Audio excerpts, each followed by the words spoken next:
Hey, when did you ex-service mentek kuota laturin kala ta some rifles kene ar get hey tắm khop đấy thì hiện đến cái là cũng hôm chút mấy rồi cà phê cái con thì dám lệch lệch do gì mi rong kalin em đủ thấy khóc mày hey ăn gas anh ya luôn nó khăn là vào cô CSD cô là khá ra dar cùng về lại chỗ anh được thấy đó nè mày hay motor vay và cắt xe hay công cụ ya thế hiện thì palang tiền là khóc mày công cụ ya kalau hiện mình nên đủ khóc mày kia tại hiện gần đinh chúc xe hay thì công cụ kalau hiện nên nghe anh chưa xe bó chỉ là hay gần đinh chúc bọc xe bò kia tại hiện đã thì đã chân về là đi lâu đâu á công cụ kalau hiện mình nên đủ thấy khóc mày motor cầm bọc xe này cần chút chút cầm bọc xe mà công cụ kalau hiện mình nên đủ thấy lực thực tập gì có là khá bọc xe là không bọc xe là quá cũng khác lẻ khác hẳn phát tăng với ra cần lắc thì đâu con nặc tu ăn là tóm mấy anh chung vào lụt ta hay mình ta là diệt lụt ta anh xem phải về nghe mà mình sống bạc cần phải đón lâu chung tỷ lệ hai là rồi kết chung vào khăn cần tóm to so là bỏ so đến ăn chút nữa bỏ so với đại chưa đến tới phần lầu ấy thế đi và xe cần khác phát tăng nghe anh lợn đàn bò phần ngay chẳng á hắn là thấy lâu đi chưa đọc tu gắng đọc cắn lẻ mấy anh anh giết lúc to kỳ đi chú giết lâu po là cái đó mà khác cái đó chú mình chơi thì khác bé cả ở đây cắm tắm khop mấy mà tại hiện đây cái tắm toàn lướt tục tắm nằm bắt hít sinh về thiêng mà với đại hiện với cái hiện cái phần đầu nè tắm khop mấy á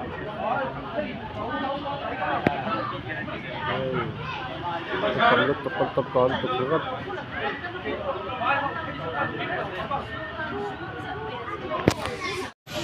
này cái tắm khop mà em tuy hình nó khác chút vậy tắm tắc cái này rồi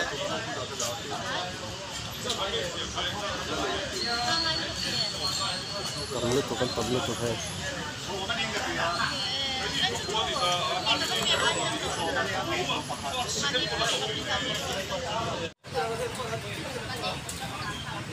hay lampang hian barik lampangan dia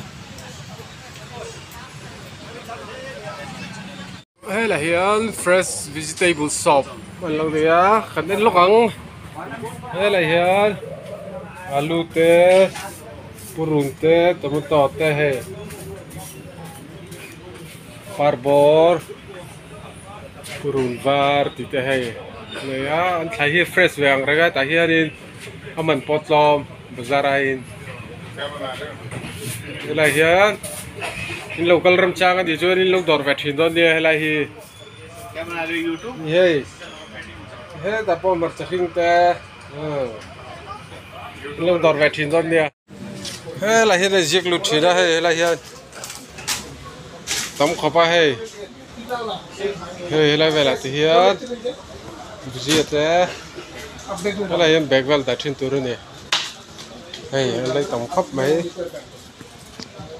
tại cho sót hey thùng nó tầm liên tục bây giờ để trộn vậy hey đúng người khác rồi tại hiện tích lái bây giờ không đo đây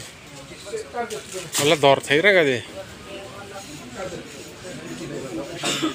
lặng lẽ hay lúa chắc tỏ phê chút tao đi hay con thiệt thì lúa chút chắc tỏ té mấy đi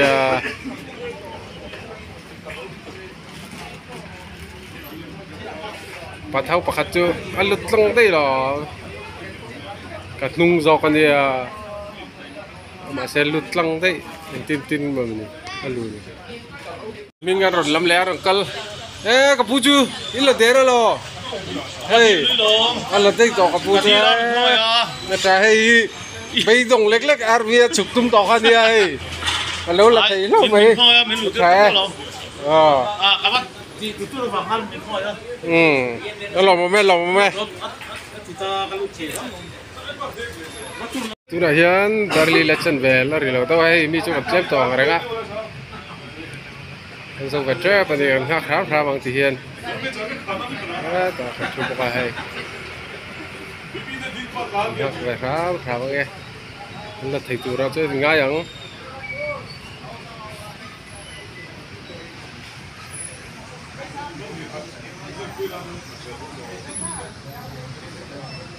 CSD cho cho lút về đó CSD rồi chút tấm bằng rừng khắp á đủ rong theo ông em hay là hay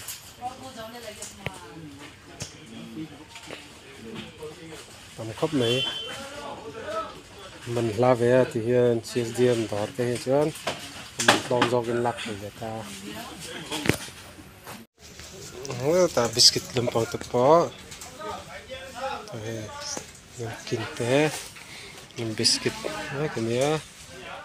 yung bourbon niya ta parle ji te chuan biscuit la bo kanya ta hey cooker te po mne da hin tiền thì đó tầm là chụp tiền cái điện thoại vẹp phát không tầm là gì diệt đấy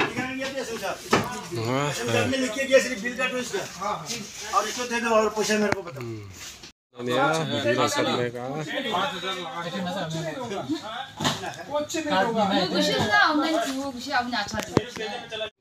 hey kan lain thing về đón tao thiền mà perwell chắc anh em tao tu na hiền là về thấy tao rồi ngay yang ini tao bây giờ dar ngay chân về hey thiệp bài này đi nu bara cái gì qua rồi chim cho lâuเลยcái là thầy về khá mẹ là cái giết lụt lẹ cá chuồn cái họ tổng chụp vào giết về mẹ cái thì hiền lại chuồn đó lại hiền giết nôn lẹ ngay thì hiền đến nghe cái lạc á cái này thì đang thay giết là thì nó tại hiền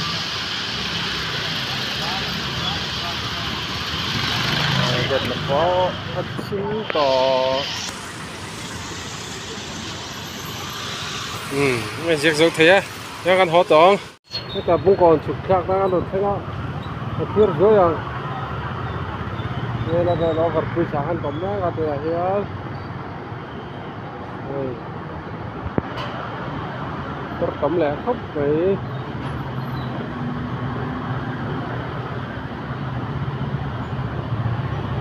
hiền bung còn là bạn ăn chụp sáng thật vậy mà còn làm phải nên bung còn chụp thả ha nó chụp thả hay là hiền arsa tên là zura hiền này đây công chép chia phim của ngay khóc vậy nó có motor một tay ở phía sau hay arsa tên zura hay hết là phải hiền là zura có pakaian bazar coklat bazar ini coklat bazar buka Hiền chụp phát tăng o lấy Hiền với một con kiếm thêm tổ đó mà cho thằng gái lóc ăn cỏ má lại phố một cuốn rất là hay được rồi thế là như vậy một con khác lắm thế làm sao vấn đề bao là còn nhiều quá thế làm motor rồi chọn tay là máy cái chụp kháng này như thế chụp lẹp phát tăng thế vậy mà còn cái thanh to ta với cho kế cả các lại bắt nuông khúc vậy thì có một trang thì cho kế cần tới bôi trở về à con chụp gel phát tăng vậy còn nó còn lại cái thanh là ta hay lâu dám lại bục lúc đấy là thức mò cái gì hay dám lại được dám lại được đấy thì phải còn đi cái lúc qua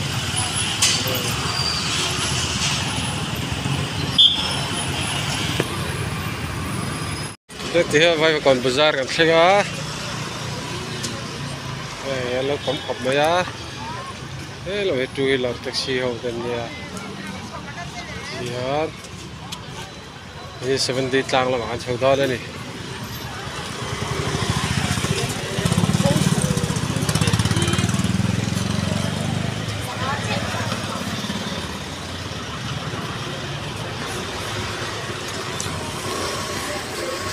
là bà kia cái chảo em clear là dưới à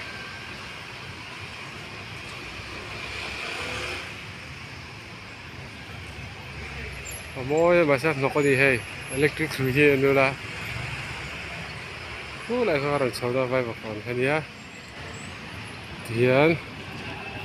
con video con tụt tóc tạm ấy à video mình lướt thiệt sắc từ dòng rốt thế thì phải in bài bài rất là